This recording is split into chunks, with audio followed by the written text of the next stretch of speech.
دا مهال د غرمې وخت و او ورځ د 3 ساعتونو دپاره په توره شپه بدله شوه.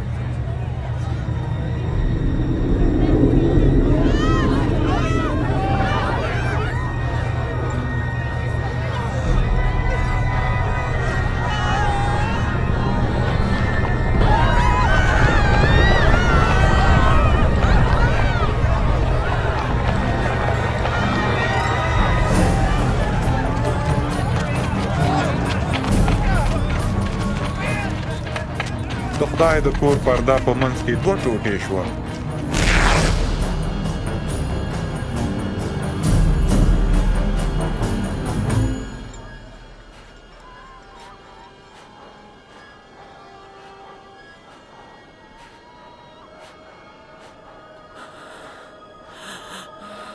پلاره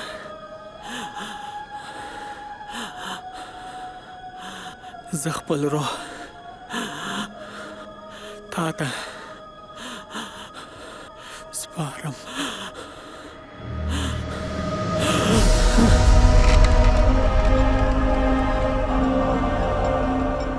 قومندان د دې پیښې په لیدو د خدای ثنا وویله.